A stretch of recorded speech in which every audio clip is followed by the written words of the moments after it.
Praise the Lord. ஆண்டவராகிய இயேசு கிறிஸ்துவின் நாமத்தினாலே இந்த 5ஆம் மாதத்தின் முதல் வாரத்தில் இந்த ஆராதனையில் பங்கு பெறும்படியாக கர்த்தர் நமக்கு கொடுத்த நல்ல ஸ்லாக்கியத்திற்காக தேவனை ஸ்தோத்தரிக்கிறேன். ஆண்டவருடைய பெரிதான கிருபையினாலே 4 மாதமும் தேவன் அற்புதமாய் நம்மை பாதுகாத்தார், வழிநடத்தினார், தாங்கினார், தப்புவித்தார். அவருடைய கிருபையினால் நாம் இன்றைக்கு ஜீவனோடு இருக்கிறோம். உலகத்தின் பெரும் பகுதியில் அநேகர் மரித்து போனார்கள், இன்றைக்கு அவர்கள் இல்லை. ஆனால் தேவன் நம்மை ஜீவனோடு பாதுகாத்து உயிரோடு கூட வைத்திருக்கிறார். அதற்காக தேவனுக்கு கோடான கோடி ஸ்தோத்திரங்களை நன்றிகளை ஏறெடுக்கிறோம். 5வது மாதம் துவக்கத்தில் வாக்கு தத்தத்தை நீங்கள் கேட்டிருப்பீர்கள், செய்தியாய் பார்த்திருப்பீர்கள். ஆண்டவருக்கு நான் நன்றி செலுத்துகிறேன். இந்த முதல் மாதத்தில் தேவன் நமக்கு என்ன வார்த்தை வைத்திருக்கிறார், வாரத்தில் என்ன சொல்ல போகிறார், நாம் கவனித்து நாம் கேட்போம். தேவன் சகலமும் நமக்கு நன்மைக்கு எதுவாய் செய்கிறார். அதை ஒன்றை மாத்திரம் தெளிவாய் சொல்ல முடியும். தேவன் சகலமும் நன்மைக்கு எதுவாய் நமக்கு செய்கிறார். மறுபடியும் இன்றையிலிருந்து 17 நாட்களுக்கு லாக்டவுன் இந்திய தேசம் முழுவதும் அறிவிக்கப்பட்டிருக்கிறது. கர்த்தர் ஏதோ ஒன்றை செய்ய நினைக்கிறார். கர்த்தர் செய்ய நினைத்ததை மனுஷன் தடுக்க முடியாது. அதனால் ஆண்டவர் செய்ய நினைத்ததுக்கு நாம் கீழ்ப்படிந்து அடிப்பணிந்து ஒப்பு கொடுப்போம். தேவனுடைய கரத்தில் நம்மை முழுமையாய் ஒப்பு கொடுப்போம். அவர் அற்புதமாய் நம்மை நடத்துவார். பயப்படாதிருங்கள், உங்கள் இருதயம் கலங்க வேண்டாம். உலகத்தில் இருக்கிறவர்களை காட்டிலும் நமக்குள் இருக்கிற தேவன் பெரியவராயிருக்கிறார். உன்னை அழைத்த தேவன் உண்மை உள்ளவர். உன்னை விட்டு விலகுவதும் இல்லை, உன்னை கைவிடுவதில்லை என்று வாக்கு கொடுத்தவர், வாக்கு மாறாதவர். பொய் சொல்ல அவர் மனிதன் அல்லவே, மனிதன் அல்ல. அவர் சொன்னதை நிறைவேற்றுகிற கர்த்தர். ஒரு சிறிய ஜெபத்தோடு கூட நாம் இன்றைக்கு தேவனுடைய வார்த்தைக்கு நேராக கடந்து போக இருக்கிறோம். ஒரு நிமிடம் நாம் கண்களை மூடி ஜெபிப்போம். வானத்திற்கும் பூமிக்கும் தேவனாகிய கர்த்தாவே, சர்வ வல்லமையுள்ள தேவனே, இந்த 4 மாதங்களும் எங்களை அற்புதமாய் வழிநடத்தி 5வது மாதத்திற்குள்ளாக இந்த முதல் ஆராதனையில் பங்கு பெறும்படி தேவனைகளுக்கு கொடுத்த இந்த நல்ல தருணத்திற்காக நன்றி செலுத்துகிறோம். நாங்கள் வீட்டிலே அமர்ந்திருந்தாலும் கர்த்தர் எங்களை அற்புதமாய் நீர் வழி நடத்திட்டு இருக்கிறீர். அதற்காக உங்களுக்கு ஸ்தோத்திரம். தேவனே, இந்த வேத வசனத்திலிருந்து பரிசுத்த ஆவியானவர் எங்களோடு நீர் பேசும், எங்களை பலப்படுத்தும், ஆறுதல் படுத்தும், சமாதானப்படுத்தும், தைரியப்படுத்தும், எச்சரிக்கவும் வேண்டும் என்று நாங்கள் இந்த வேளையில தாழ்த்தி ஜெபிக்கிறோம். இயேசுவின் நாமத்தில் ஜெபிக்கிறோம். ஜெபம் கேளும் நல்ல பிதாவே, ஆமென். பரிசுத்த ஆவியானவர் இன்றைக்கு நம்மோடு பேசுகிற வார்த்தை என்ன? நம்முடைய தேவன் பரிசுத்தம் உள்ளவர். சங்கீதம் 96:9 வாசிக்கும் போது, பரிசுத்த அலங்காரத்துடனே கர்த்தரை தொழுது கொள்ளுங்கள். பரிசுத்த அலங்காரத்தோடு கர்த்தரை தொழுது கொள்ள வேண்டும். அந்த வசனத்துல மறுபடியும் சொல்கிறது, பூலோகத்தாரே நீங்கள் யாவரும் அவருக்கு முன்பாக நடுங்குங்கள். பரிசுத்தத்தோடு நம்முடைய தேவனை, பரிசுத்த அலங்காரத்தோடு தேவனை ஆராதிக்க வேண்டும். அதே நேரத்தில் பூலோகத்தில் இருக்கிற யாவரும், மனுஷர்கள் யாவரும் அவருக்கு முன்பாக நடுங்க வேண்டும் என்று சொல்லியிருக்கிறது. ஏன்? அவர் ஒருவரே பரிசுத்தம் உள்ள தெய்வம். அவர் ஒருவரே வானத்திலிருந்து இறங்கி வந்த தெய்வம். அவர் ஆண்டவராக இயேசு ஒருவரே மனுஷனுடைய பாவத்திற்காக சிலுவையில் அறையப்பட்டவர், ரத்தம் சிந்தினார், மரித்தார், அடக்கம் பண்ணினார், உயிரோடு எழுந்தார். அவர் பரிசுத்தம் உள்ள தெய்வம். அதனால் அந்த தெய்வத்தை எப்படி வேண்டுமானாலும் ஆராதிக்கலாம் என்று அல்ல, அவரை பரிசுத்த அலங்காரத்தோடு ஆராதிக்க வேண்டும். பரிசுத்தத்தினால் நம்மை அலங்கரிக்க வேண்டும் என்று கர்த்தர் எதிர்பார்க்கிறார். ஒரு ரட்சிக்கப்பட்ட தேவனுடைய பிள்ளை, தேவனை அறிந்தவர், அலங்கரிக்கப்பட்ட அலங்கரிக்கப்பட்டவனாய் தேவனை ஆராதிக்க வேண்டும். அப்படி இல்லை என்றால் நீ ஆராதிப்பது தேவன் அங்கீகரிக்க மாட்டார். அதில் குறிப்பாக பரிசுத்தத்தோடு தேவனை ஆராதிக்க வேண்டும் என்று தேவன் சொல்லுகிறார். பரிசுத்தத்தோடு எதை வேணாலும் செஞ்சுட்டு எப்படி வேணாலும் போய் ஆராதிக்கலாம் என்றல்ல. அப்படி இருந்தால் தேவன் அதை அங்கீகரிக்க மாட்டார். ஆனால் தேவனை ஆராதிக்கும் போது பயத்தோடு நடுக்கத்தோடு நாம் ஆராதிக்க வேண்டும். ஏனென்றால் அவர் சர்வ வல்லமையுள்ள தேவன். நாம் வேதத்தில் வாசிக்கிறோம். 1 பேதுருவின் புஸ்தகத்தை நீங்க வாசித்து பார்த்தீங்கன்னா, நான் பரிசுத்தர், அவரே சொல்றார், நான் பரிசுத்தம் உள்ள தேவன், என்னை ஆராதிக்கும் போது பரிசுத்தத்தோடு ஆராதிக்க வேண்டும், பாவத்தோடு அல்ல. அது மாத்திரமல்ல, ஆண்டவர் சொல்றாரு, உங்களை அழைத்த தேவன் பரிசுத்தராய் இருக்கிறது போல நீங்களும் உங்கள் நடக்க எல்லாவற்றிலும் பரிசுத்தமாய் இருக்க வேண்டும். தேவனை ஆராதிப்பதற்கு முதலாவது பரிசுத்த அலங்காரம் நமக்கு அவசியமாக இருக்கிறது. தேவன் சொல்கிறார், நான் பரிசுத்தர் ஆனபடியால் நீங்கள் உங்கள் நடக்க எல்லாவற்றிலும் பரிசுத்தமாய் இருக்க வேண்டும். அப்பொழுதுதான் நீ பரிசுத்தத்தோடு தேவனை ஆராதிக்க முடியும். நம்முடைய வாழ்க்கையில ஒவ்வொரு பகுதியிலும் பரிசுத்தம் இருக்க வேண்டும். நம்முடைய ஆவி, ஆத்துமா, சரீரம் அவருடைய வருகையிலே போய் நாம் நிற்கும் போது குற்றமற்றதாய் காக்கப்பட வேண்டும் என்று தெசலோனிக்கேயரில் நாம் வாசிக்கிறோம். நம்முடைய ஆவியும் ஆத்துமா சரீரம் முழுவதும் பரிசுத்தமாய் இருக்க வேண்டும். ஏனென்றால் அவர் பரிசுத்தம் உள்ள தெய்வம்.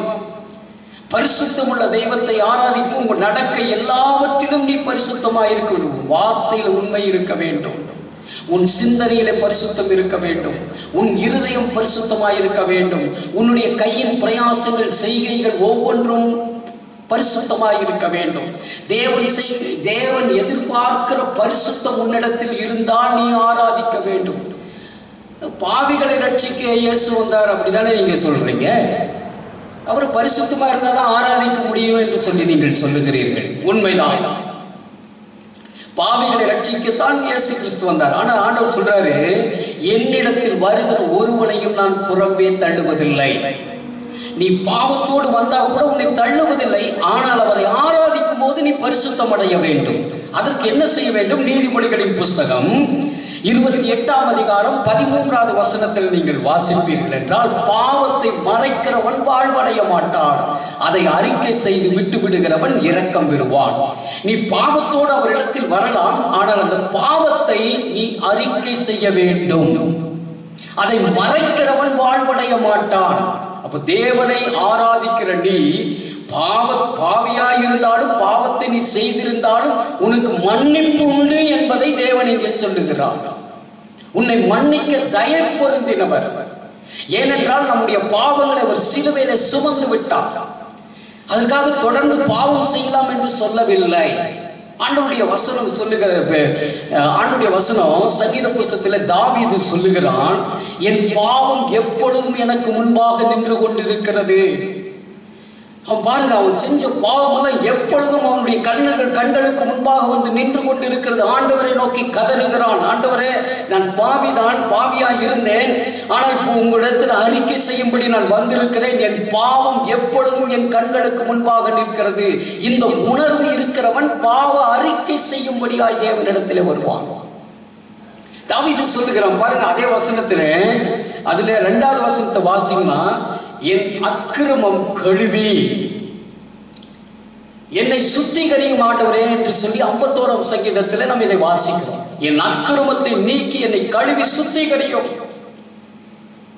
ஒரு சுத்திகரிப்பு. தேவன் பரிசுத்தராய் இருக்கிறார். பரிசுத்த அலங்காரத்தோடு நீ அவரை தொழுது கொள்ள வேண்டும் என்றால், பாவியான நீ பாவ அறிக்கையை செய்து தேவனிடத்திலே நீ வந்து அறிக்கை செய்யும் போது தேவன் அதை உனக்கு அவருடைய பரிசுத்த இரத்தத்தினால் கழுவி சுத்திகரிக்கிறார். அதை நாம் என்ன செய்யணும்? வாயினால் தேவனிடத்தில் அறிக்கை செய்ய வேண்டும். பாவத்திற்கு ஏதோ பழி செலுத்தி விட்டால் நம்முடைய பாவம் போய்விடும் என்று இல்லை. பழியை தேவன் விரும்புகிறது இல்லை, அவரே நமக்காக பலியானார். அதனால பரிசுத்த அலங்காரத்தோடு தொழுது கொள்ள அவர் பரிசுத்தராய் இருக்கிறபடியினாலே பூலோகத்தாரே அவருக்கு முன்பாக நீங்கள் நடுங்கி பயந்து உங்களுடைய பாவத்தை நீங்கள் அறிக்கை செய்ய வேண்டும். ஏனென்றால் அவர் ஒருவரே நம்மை விடுதலை ஆக்குகிற தெய்வம். இந்த உலகத்தில பாவத்திலிருந்து விடுதலை ஆக்குகிற தெய்வம் அவர் ஒருவரே.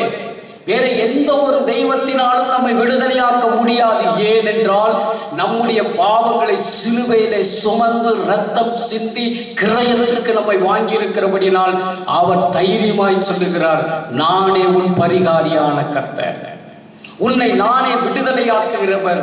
யோவான் எழுதின சுவிசேஷத்தில் தேவன் சொல்லுகிறார், குமாரன் விடுதலை ஆக்கினால் மெய்யாகவே நீங்கள் விடுதலை ஆவீர்கள் என்று சொல்லி ஒரு மெய்யான விடுதலை நமக்கு பாவத்திலிருந்து வேண்டும் என்று சொன்னால் இயேசு கிறிஸ்துவின் இடத்தில் வந்து உன் பாவங்களை நீ அறிக்கை செய்யும் போது, நீ எப்பேற்பட்ட பாவியாய் இருக்கலாம், கொலைகாரனாக கூட இருக்கலாம், குற்றம் செய்தவனாக இருக்கலாம், துரோகியாய் இருக்கலாம், பழி வாங்கி இருக்கலாம், பொய் சொல்லி இருக்கலாம், திருடி இருக்கலாம், ஏமாற்றி இருக்கலாம், ஏதோ ஒரு பாவத்திற்குள்ளாக நீ அடிமைப்பட்டு கிடக்கலாம், அல்லது ஏதோ ஒரு விபச்சார பாவம், வேசித்தன பாவம், ஏதோ ஒரு பாவத்திற்கு நீ அடிமைப்பட்டு இருக்கலாம்.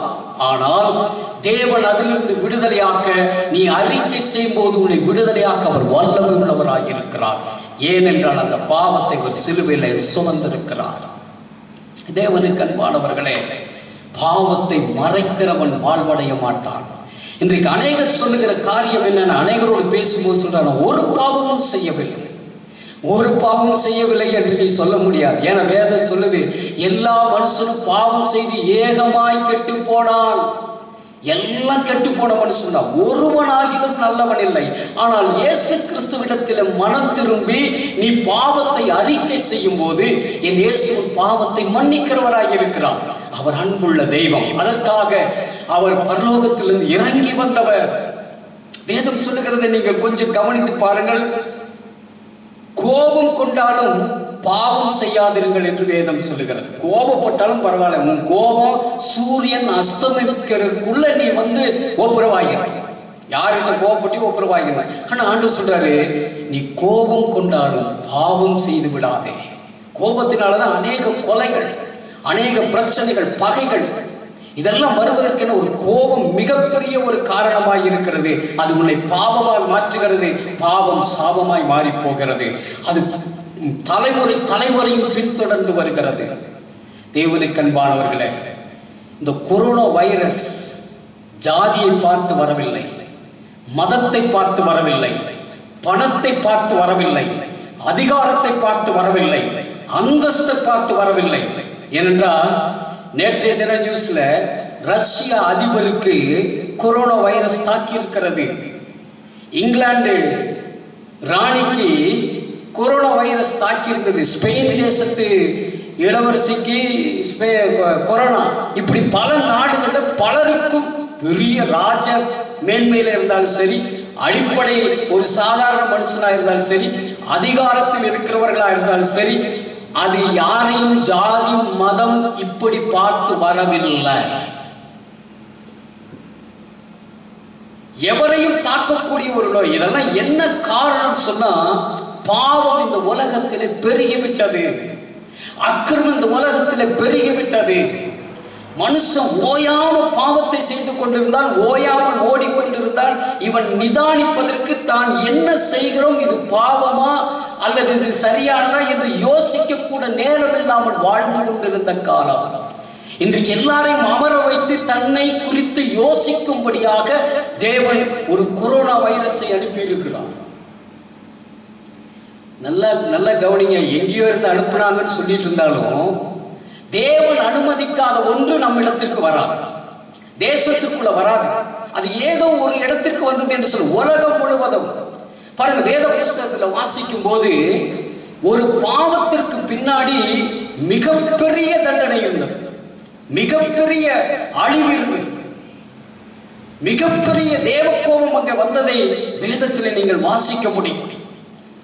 சோதம் கொமோரா பட்டணத்தை குறித்து நான் உங்களுக்கு பிறகு நான் சொல்லுகிறேன்.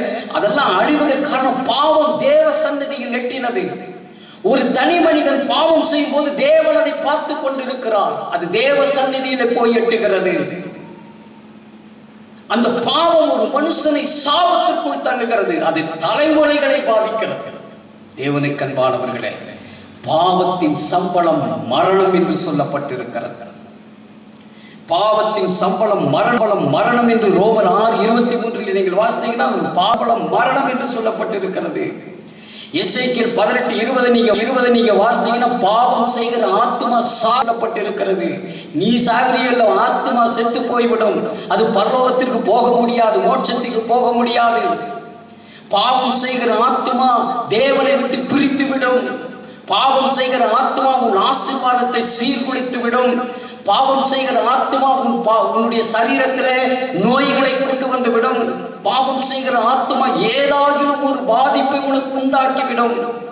பாருங்க, ஒரு சில மனிதர்களோடு பேசும்போது ஒருத்தங்க கேட்குறாங்க, நீங்க எதை கண்டா பயப்படுவீங்க, எதை கண்டா பயப்படுவீங்கன்னு கேட்டபோது, எய்ட்ஸ்னா பயங்க, பன்றி காய்ச்சல்னா பயம், எலி காய்ச்சல்னா பயம், கேன்சர்னா பயம், வியாதிகளை குறித்து எல்லாருக்கும் ஒரு பயம், கொலகாரனை கண்டா பயம், ரவுடிஸ்ட கண்டா பயம், என்ன நடக்குமோ ஏதாகுமோ, இப்படி உலகத்துல சம்பவிக்கிற விஷயங்களை பார்த்தாலும் எனக்கு பயமா இருக்குதுங்க.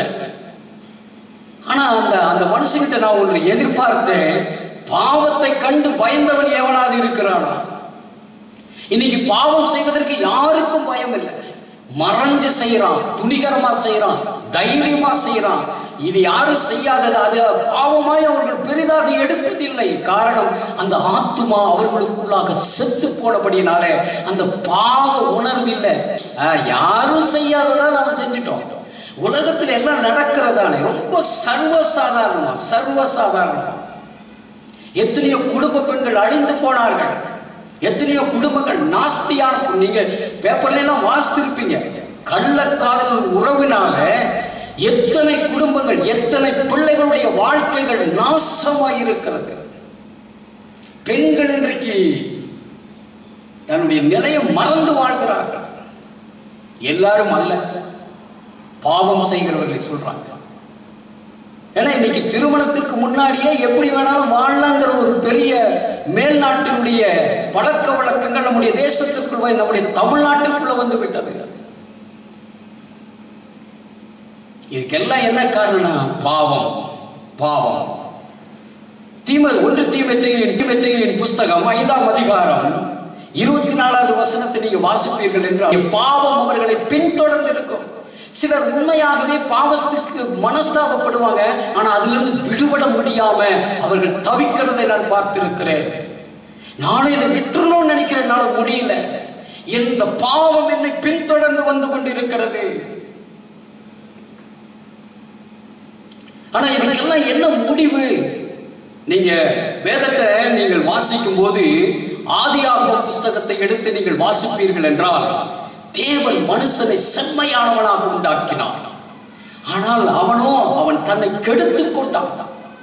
செம்மையானவனாய் உண்டாக்கினார், அவனை கெடுத்துக் கொண்டான். இதனால என்ன வந்துச்சுன்னா, பாவம் மனுஷனுக்குள்ளே வந்தது, பாவம் சாபமாக மாறினது, அது சந்ததிகளை பின்தொடர்ந்து வந்தது. பாருங்க, வேத புஸ்தகத்திலே ஆதியாகம புஸ்தகம் 6ஆம் அதிகாரத்திலே நாம் வாசிக்கும் போது, பூமியானது தேவனுக்கு சீர்கெட்டதாய் இருந்தது, பூமி கொடுமையினால் நிறைந்திருந்தது. பூமியை கர்த்தர் உண்டாக்கினார், சகலத்தையும் உண்டாக்கி நல்லது என்று கண்டார். ஆனால் அதை பார்க்கும் போது தேவன் பூமியை பார்த்தார், இதோ அது சீர்கெட்டதாய் இருந்தது, மாம்சமான யாவரும் பூமி மேல் தங்கள் வழியை கெடுத்துக் கொண்டிருந்தார்கள். ஆதியாகமம் 6:11-12 நீங்கள் வாசித்து பாருங்கள். தேவன் பூமியை பார்த்தார், அது சீர்கெட்டதாய் இருந்தது. இன்றைக்கு கலாச்சாரங்கள் மாறிவிட்டது. ஆணு கல்யாணம் பண்ணிக்கலாம், பெண்ணும் கல்யாணம் பண்ணிக்கலாம். எங்கெங்க போச்சு இதெல்லாம்? எப்படி இதெல்லாம் மாறிச்சு? சீர்கெட்டு போன தேவனை கோபமூட்டுகிற பாவம் இன்றைக்கு தேவ சன்னதி வரைக்கும் எட்டி இருக்கிறது. தேவன் அதை பார்க்கிறார், சீர்கெட்டு போயிருக்கிறார். மாம்சமான யாவரும் பூமி மேல் தங்கள் வழியை கெடுத்துக் கொண்டிருக்கிறார்கள். எப்படியும் வாழலாம் என்று சொல்லி வாழ்ந்து கொண்டிருக்கிறார்கள். ஏன் இந்த வைரஸ்? ஏன் உலக நாடுகள் முழுவதும் இப்படி தத்தளித்துக் கொண்டிருக்கிறது? ஏன் அநேக ஆயிரம் மக்கள் மரித்துக் கொண்டிருக்கிறார்கள்? ஏன் இவைகள் எல்லாம் சம்பவித்துக் கொண்டிருக்கிறது? மாம்சமான யாவரும் பூமியின் மேல் தங்கள் வழியை கெடுத்துக் கொண்டிருக்கிறார்கள். ஆண்டவருடைய உள்ளம் துக்கம் அடைகிறது, ஆண்டவருடைய உள்ளம் வேதனை அடைகிறது. தான் உண்டாக்கின மனுஷன் இப்படி சீர்கெட்டு போயிருக்கிறானே, பூமியிலே அவனுக்கு கொடுத்த வாழ்நாளை பாதியிலே இன்றைக்கு அநேகர் மரித்து போவதற்கு காரணம் சீரழிக்கப்பட்ட வாழ்க்கை, பாவம் நிறைந்த வாழ்க்கை, சாபத்துக்குள்ளான வாழ்க்கை. ஆண்டவர் சொல்றார் பாருங்க, 5வது வசனத்துல வாசிக்கும் போது, மனுஷனுடைய அக்கிரமம் பூமியிலே பெருகினது என்றும் அவன் இருதயத்தின் தோற்றமெல்லாம் நித்தமும் பொல்லாததே என்றும் கர்த்தர் கண்டு. பாருங்க, பூமியை பார்க்கிறார், மனுஷனுடைய அக்கிரமம் பூமியில பெருகி இருக்கிறது. கடைசி நாட்கள்ல பூமியில அறிவும் பெருகி போகும் என்று வேதம் சொல்லுகிறது. தானியேல் புஸ்தகத்தில் சொல்லப்பட்டிருக்கிறது. பாருங்க, என்னென்னமோ கண்டுபிடிக்கிற அந்த வைரஸையும் அவங்க தான் கண்டுபிடிக்கிறாங்க. வைரஸ் தானா உருவாகிறது அல்ல, வைரஸை கண்டுபிடிக்கிறார்கள், உருவாக்குகிறார்கள் விஞ்ஞானிகள். மனுஷனை சீர்கெடுத்தும்படியான காரியங்கள் பூமியின் மேல் நடந்து கொண்டிருக்கிறது. பூமியிலே அக்கிரமம் பெருகி இருக்கிறது. பாருங்க, அவன் இருதயம், அவனுடைய நினைவுகள், அவனுடைய தோற்றம் நித்தமும் பொல்லாததாக இருக்கிறது. இதை தேவன் கர்த்தர் கண்டு தாம் பூமியிலே மனுஷனை உண்டாக்கினதற்காக மனஸ்தாபப்படுகிறார். அது அவர் இருதயத்திற்கு விசனமாக இருந்தது. உன்னை நல்லவனாக செவ்வையானவனாக கர்த்தர் உன்னை உண்டாக்கினார். உனக்கென்று ஒரு வழி அவர் உனக்கு கொடுத்தார். உனக்கென்று சகலத்தையும் அவர் நன்மைக்கு ஏதுவாய் செய்தார், நல்லது என்று கண்டார். ஆனால் அவனோ மனுஷனோ தன்னை அவன் கெடுத்துக் கொண்டான் பாவத்தின் நிமித்தமாக. அதனாலதான் ஆண்டவர் சொன்னார், நீ என்னை தொழுது கொள்ள வேண்டும் என்றால் பரிசுத்த அலங்காரத்தோடு நீ தொழுது கொள்ள வேண்டும். பூமியில் இருக்கிற மனுஷர்களே, நீங்கள் எல்லாரும் கர்த்தருக்கு முன்னாக நடுங்கி பயந்து நடுங்கி நீங்கள் வாழ வேண்டும். அதைத்தான் ஆண்டவர் சொல்ற, பூலோகத்தாரை நீங்கள் யாவரும் அவருக்கு முன்பாக நடுங்குங்கள். சும்மா கல்லையும் மண்ணையும் போய் நின்று அப்படியே பார்த்துட்டு வர்றதல்ல. அவர் ஜீவனுள்ள தெய்வம், உலகத்தோடு சகலத்தையும் சிருஷ்டித்த தேவன் அவர். அவரை தொழுது கொள்ளும் போது பரிசுத்தத்தோடு தொழுது கொள்ள வேண்டும். இன்றைக்கு அது ஆண்டவர் சொல்றது, நீ இந்துவா முஸ்லிமா கிறிஸ்டினா என்று சொல்லவில்லை. ஒரு ஜீவ ஆத்மா, ஒரு மனுஷன் ஜீவ ஆத்மாவா இருந்தால் அவன் எந்த மதத்தை சார்ந்தவனாக சரி, பொதுவாக ஒரு மனிதன் அவன் பரிசுத்த அலங்காரத்தோடு தொழுது கொள்ள வேண்டும். கிறிஸ்தவர்கள் என்று அவர் சொல்லவில்லை. அவரை விசுவாசித்து ஏற்றுக்கொண்ட யாராக இருந்தால், அவரை நம்புகிறேன், அவரை விசுவாசிக்கிறேன், அவரை ஏற்றுக்கொண்டேன் என்று சொல்லுகிற யாவரும் பரிசுத்தத்தோடு அவரை தொழுது கொள்ள வேண்டும். அது மாத்திரமல்ல, பூமியில் இருக்கிற எல்லா மனுஷருக்கும் தான் அவர் சொல்லுகிறார், எனக்கு முன்பாக நீங்கள் நடுங்க வேண்டும். எப்படியும் ஆராதிக்கலாம் என்று அல்ல, ஒரு முறைமைகளை தேவன் வைத்திருக்கிறார். பரிசுத்தத்தோடு நீ அவரை ஆராதிக்க வேண்டும். பாவம் செய்தால் உன் ஆத்துமா சாகும். பாவத்திற்கு தொடர்ந்து நீ இடம் கொடுத்து கொண்டு இருப்பாய் என்றால் அது மரணத்தை கொண்டு வந்து விடும். பாவம் ஒரு மனுஷனை தொடர்ந்து பிடிக்கும். அதனாலதான் தாவீது சொன்னான், ஆண்டவரே, என் பாவம் எப்பொழுதும் என் கண்களுக்கு முன்பாக இருக்கிறது, அதை என்னை கழுவி சுத்திகரிக்கும்படி எனக்கு மனம் இறங்கும் என்றான். நொறுங்குண்ட இருதயத்தோடு ஆண்டவருடைய சமூகத்தில் அவன் அறிக்கை செய்தான். பாவத்தில் விழுந்து போனவன், உனக்கு மன்னிப்பு உண்டு. நீ எப்பேற்பட்ட பாவம், உனக்கு மன்னிப்பு உண்டு. நீ எந்த மதத்தை சாகும், மதத்தை மனிதன் உருவாக்கினான். உன் மனதை பார்க்கிறவர், உன் இருதயத்தை பார்க்கிறவர், உன்மேல் அன்புள்ள தெய்வம் அவர். நீ அவரை நோக்கி கூப்பிடும் போது உனக்கு மனம் இறங்குகிற தெய்வம். ஆதியாகம புஸ்தகத்தை நீங்கள் 6ஆம் அதிகாரத்தை நீங்கள், நான் சொன்னது போல பூமி சீர்கெட்டு போயிருந்ததை கர்த்தர் கண்டார். ஆதியாகமம் 18ஆம் அதிகாரத்தை நீங்கள் வாசிப்பீர்கள் என அந்த ஒரு சம்பவத்தை சொல்லி நான் முடிக்க இருக்கிறேன். கவனமாய் கேளுங்கள். ஆதியாகமம் 18ஆம் அதிகாரத்தை எடுத்து 20வது வசனத்திலிருந்து நீங்கள் வாசிப்பீர்கள் என்றால் இந்த சம்பவத்தை அங்கே சொல்லப்பட்டிருக்கிற சோதம் குமரோ என்று சொல்லுகிற ஒரு பட்டணம். அந்த பட்டணத்தில் லோத்து என்கிற ஒரு நீதிமான், அவனுடைய குடும்பம் அங்கே இருந்தது. ஆனால் அந்த பட்டணம் இப்ப நாம் 6ஆம் அதிகாரத்தில் வாசித்தது போல சீர்கெட்டு போய் கிடந்தது. பாவம் பெருகி போயிருந்தது. அந்த பட்டணம் அவங்க செய்கிற பாவம், அதாவது ஆணுக்கு ஆணும் பெண்ணுக்கு பெண்ணும் அவலட்சணமான வாழ்க்கை வாழ்ந்து கொண்டிருந்த ஒரு காலம். இன்றைக்கல்ல, அன்றைக்கே இருந்தது. அதனால தேவன் நம்மை எச்சரிக்கிறார். நோவாவின் காலத்தில் என்ன சம்பவித்ததோ அதே மனுஷகுமாரன் வரும் முன்பாக சம்பவிக்கும். லோத்தின் காலத்தில் என்ன சம்பவித்ததோ அதே சம்பவிக்கும். அதுதான் இன்னைக்கு நடக்கும். எத்தனையோ 1000 வருடங்களுக்கு முன்பாக முன்னடந்ததே இன்றைக்கு நடந்து கொண்டு இருக்கிறது. பிரசங்கி புஸ்தகத்தில் வாசிக்கிறோம். முன்னாடி என்ன நடந்தது அதான் இப்போ நடந்துட்டு இருக்குது. இப்ப கொஞ்சம் ஃபேஷனா நடக்குது, அவ்வளவுதான். இன்னைக்கு ஆன்லைன்லயே எல்லாம் நடக்குது, தெரியுமா உங்களுக்கு? அன்றைக்கு அது இல்லை. ஆனா இன்றைக்கு அதை விட டெக்னாலஜி ரொம்ப அதிகமாகி எல்லாம் நடந்து கொண்டு இருக்கிறது. தேவனுக்கு அன்பானவர்களே, அந்த சோதம் குமரோ பட்டணத்தினுடைய பாவம் பரலோக ராஜ்யத்தில் தேவ சந்நிதியில போய் எட்டின போது அதை பார்க்கும்படியாக தேவன் இறங்கி வந்தாராம். அந்த பாவம் மிக கொடியதாய் இருப்பதினால் இறங்கி போய் அதை என்னிடத்தில் வந்து எட்டின அந்த கூக்குரலின்படியே அவர்கள் செய்திருக்கிறார்களோ என்று அதை பார்த்து அறிவேன் என்று சொல்லி கர்த்தரே இறங்கி வந்தார். தெய்வமே இறங்கி வந்தார்கள். ஆபிரகாம் என்று ஒரு நீதிமான் இருந்தான். அவனோடு சம்பாஷித்துக் கொண்டிருந்தார், பேசிக் கொண்டிருந்தார். அப்பொழுது சொன்னார், சோதம் குமரோவுடைய பட்டணத்தினுடைய பாவம் மிகுதியாய் இருக்கிறது, அதை அழிக்கப் போகிறேன். அந்த நேரத்தில் நீதிமானாகிய ஆபிரகாம் ஆண்டவரோடு பேசுவதற்கு பயந்து அவன் பேசுகிறான். கவனித்து பாருங்க. ஆபிரகாம் சபீமாய் சேர்ந்து துன்மார்க்கனோடு நீதிமானையும் அழிப்பீரோ? துன்மார்க்கனோடு நீதிமானையும். ஆண்டவரே, பட்டணத்தை அழிக்க போறீங்க, அதுல எல்லாரும் பாவம் செய்யறாங்க, துன்மார்க்கம் பிடித்தவங்க நிறைய பேர் இருக்கிறாங்க, ஆனா நீதிமானும் இருக்கிறாங்களே, அவங்களோடு சேர்ந்து நீங்க அவங்களை அழிப்பீங்களா என்று சொல்லி கேட்கும் போது ஆண்டவர் சொல்றார் பாருங்க. அப்படியே ஆண்டவர் கேட்கும் போது, பட்டணத்திற்குள்ளே ஒருவேளை 50 நீதிமான்கள் இருந்தால் அந்த பட்டணத்தை நீங்கள் அழிப்பீங்களா அப்படின்னு ஆண்டவர்கிட்ட கேட்கிறான். டைரக்டா ஃபேஸ் டு ஃபேஸ். அப்ப ஆண்டவர் சொல்றாரு, அந்த 50 நீதிமான்களின் மித்தம் ரட்சியாமல் அந்த ஸ்தலத்தை நான் அழிக்க மாட்டேன்.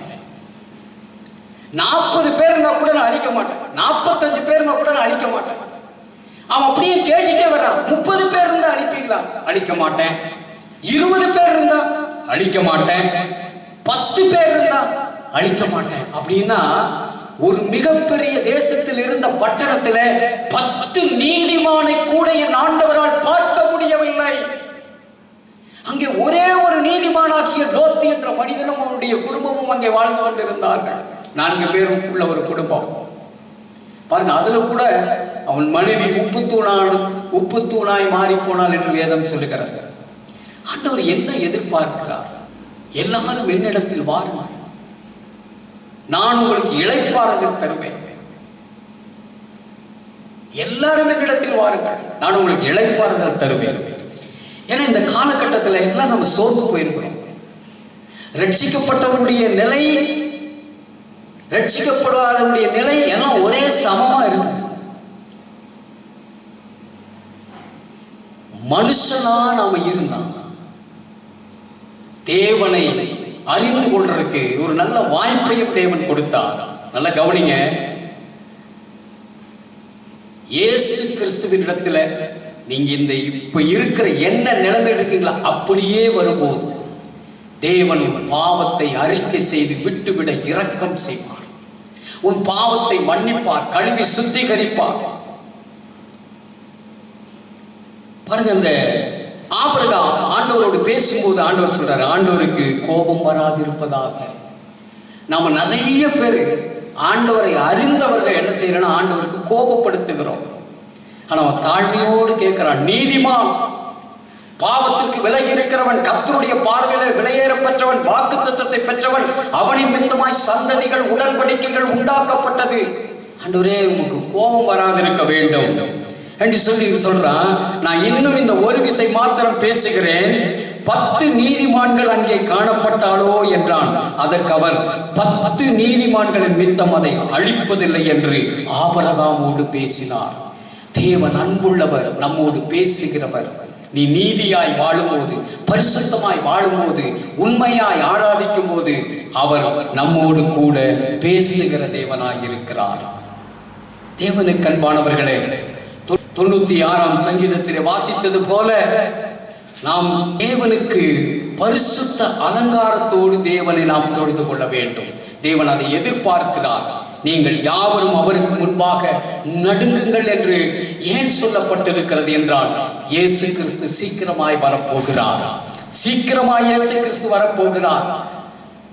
எதற்கு வரப்போகிறார்? அதே அதிகாரத்தில் 96ஆம் சங்கீதம் 13வது வசனத்தில் வாசிக்கிறோம், அவர் வருகிறார், அவர் பூமி நியாயம் தீர்க்க வருகிறார். அவர் வருகிறார், பூமியை நியாயம் தீர்க்க வரப்போகிறார். அவர் பூலோகத்தை நீதியோடும் ஜனங்களை சத்தியத்தோடும் நியாயம் தீர்ப்பார். சத்தியத்தோடு அவர் நியாயம் தீர்க்கிறவர். அவர் வரப்போகிறார்.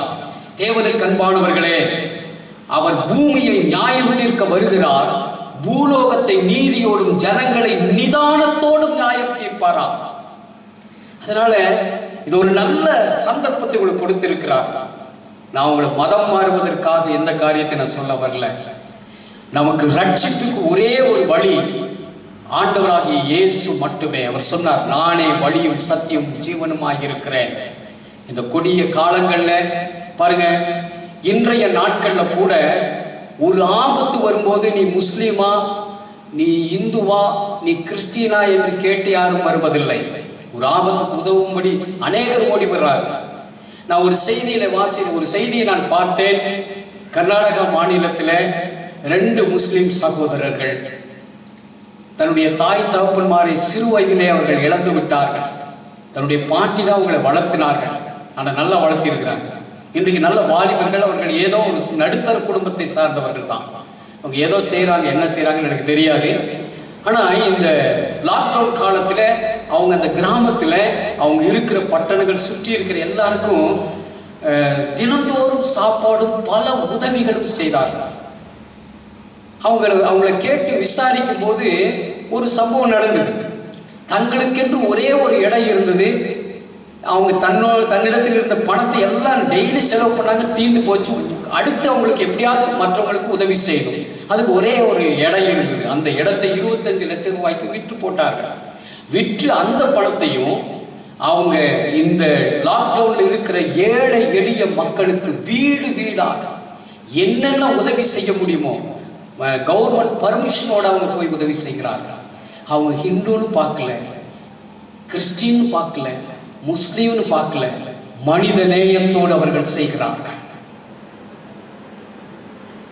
மனித நேயத்தோடு செய்கிறார்கள். தேவனுக்கு அன்பானவர்களே, ஆண்டவர் நீ யார் என்று சொல்லி நம்மளை கேட்பார். நீ மனித நேயத்தோடு, மனித இருதயம் உள்ளவனாய் நீ கர்த்தருடைய சமூகத்தில் வரும்போது அவர் உனக்கு அற்புதம் செய்ய வல்லவராய் இருக்கிறார். இன்றைக்கு அதைத்தான் இன்னைக்கு அநேகர் செய்து கொண்டிருக்கிறார்கள்.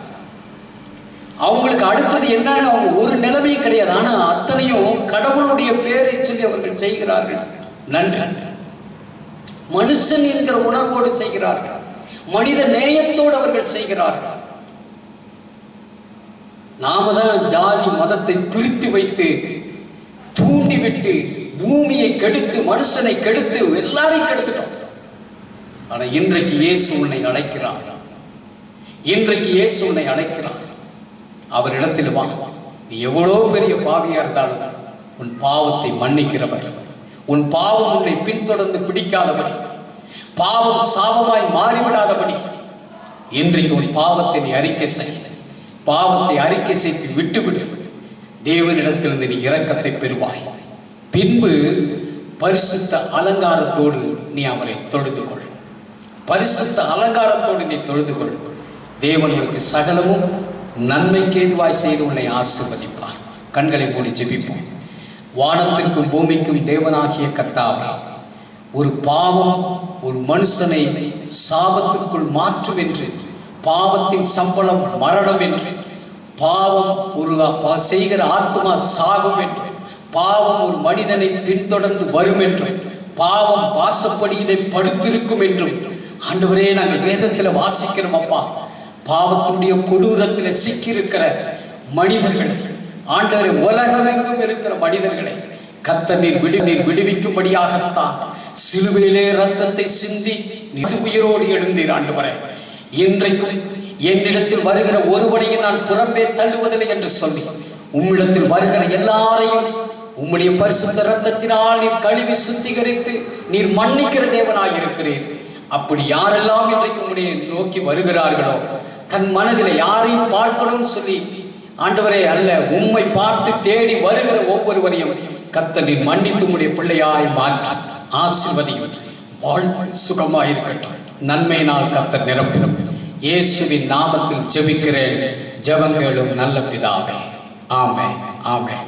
தேவனுக்கு அன்பானவர்களே, எங்களுடைய செய்தி ஒவ்வொன்றும் உங்களுக்கு உடனே நீங்கள் பார்க்க வேண்டும், விரும்பி பார்க்க வேண்டும் என்றால் எங்களுடைய சேனலுக்கு நீங்கள் இயேசுவின் சிங்காசனம்.com என்கிற சேனலில் நீங்கள் இணைந்து கொள்ளுங்கள், சப்ஸ்கிரிப்ஷன் பண்ணுங்கள், பெல் பட்டனை அழுத்திங்க. நீங்கள் அதில் உங்களுடைய காரியங்களை நீங்கள் அதில் நீங்கள் கொள்ளலாம். ஏனென்றால் இது வருகிற நாட்களில் எத்தனை நாளைக்கு இந்த காரியங்கள் இருக்கும் என்று தெரியாது. இப்படியாகிலும் நாம் ஒருவர் சந்தித்து பேசுவதற்கு தேவன் நமக்கு ஒரு நல்ல வாய்ப்பை கொடுத்திருக்கிறார். அதனால் கர்த்தர் உங்களை ஆசீர்வதிப்பார். தைரியமாக இருங்க, பயப்படாமல் இருங்க. கர்த்தரை தேடுவோருக்கு சகலமும் நன்மைக்கு எதுவாய் கர்த்தர் செய்வார். God bless you. கர்த்தர் உங்களை ஆசீர்வதிப்பார்.